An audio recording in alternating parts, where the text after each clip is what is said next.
كان يوم عرس سلوى من أجمل أيام حياتها. بنت بسيطة من عائلة متواضعة تزوجت من مراد، شاب وسيم لسانه حلو، وكل الناس قالت عليه ولد فاميليا. لكن الحقيقة كانت غير ذلك تماما. أول شهر كان مليئا بالحب والضحك. مراد كان يفعل كل شيء ليظهر أنه رجل صالح، ولكن الفرحة لم تستمر طويلا. تدريجيا بدأت سلوى تلاحظ أمورا غريبة. مراد كان يغيب بالليل، كل مرة بحجة، مرة مع أصحابه، مرة تعب، مرة شغل. وسلوى كانت ساكتة، تقول: يمكن أن يكون تعبا أو الضغط. لكن في يوم وهي تنظف ملابسه، وجدت ريحة عطر نسائي فواح. قلبها وقع، وواجهته فضحك وقال: نتي غير تهب لي، أنا رجل وأشم العطور، مالك؟ من هذه اللحظة تغير كل شيء. بدأ يقلل من احترامها، لم يعد يهتم بها، ويتكلم معها بصوت عال، وحتى ضربها مرة. فهمت سلوى أنها تزوجت شخصا آخر، ليس هو مراد الذي وعدها بالسعادة. عائلة مراد زادت الطين بلة، وأمه كانت دائما تنتقدها: ما تعرفين شي تطبخي، ما تعرفين شي تردي بلك على راجلك. الأخطر أن مرادا ولا يشرب، وكانت سلوى تحاول أن تتستر عليه وتصبر، قائلة في نفسها: عيب، راجلي، أصبر عليه.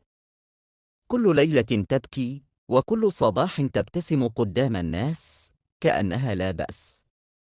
في يوم وهي ذاهبة إلى السوق، شاهدت مرادا مع امرأة أخرى في سيارة. رجعت للبيت وحطت رأسها على الوسادة، ودموعها تنزل وتدعو الله: يا رب، هذا الرجل خاني وضربني، لكن أنا صابرة. إذا في هذا الصبر خير قوني، وإذا فيه ذل أخرجني بكرامتي.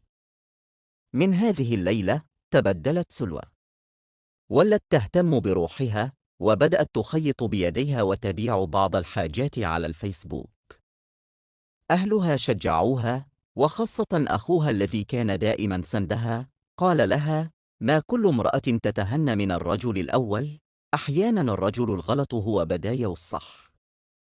في يوم وهي تعمل في المحل، جاءتها أول صفقة كبيرة. بدأت تربح واسمها صار معروفا في الحي. مراد زاد تهورا، وكان يخرج أسبوعات ويدخن ويشرب ويفضحها قدام الناس. في يوم وهو سكران، دخل وبدأ يسب ويكسر. قالت له بهدوء: اليوم أخرج، لا أهرب، أخرج واقفة برأسي مرفوع. جمعت أغراضها وخرجت من بيت الجحيم، وذهبت إلى أهلها، وقررت الطلاق وتكمل حياتها بلا ندم. سلوى صارت سيدة أعمال صغيرة، المحل تاعها كبر والناس تحترمها. الكل يقول: سلوى ما شاء الله، كانت مظلومة واليوم الله كرمها. مراد دخل الحبس في قضية تزوير، وتركه كل من خانه وتخلى عنه. بعد سنتين جاءها خاطب جديد، رجل صالح وطيب، عرف قصتها وقال لها: ما شيء عيب أن تكوني مطلقة، أما العيب فهو أن تبقي مظلومة. ترددت سلوى، ولكن صلاة الاستخارة راحت روحها، فقبلت. في ليلة عرسها كانت تلبس الفستان الأبيض وتبكي فرحا، ليس لأن رجلا جاءها، بل لأن ربها لم يخذلها. العبرة من القصة: من يخون ويغدر يظن أنه انتصر، ولكن الحقيقة أنه يخسر نفسه قبل أن يخسر غيره. ومن يصبر ويتوكل على الله، فإن الله يعوضه خيرا ويرفع قدره.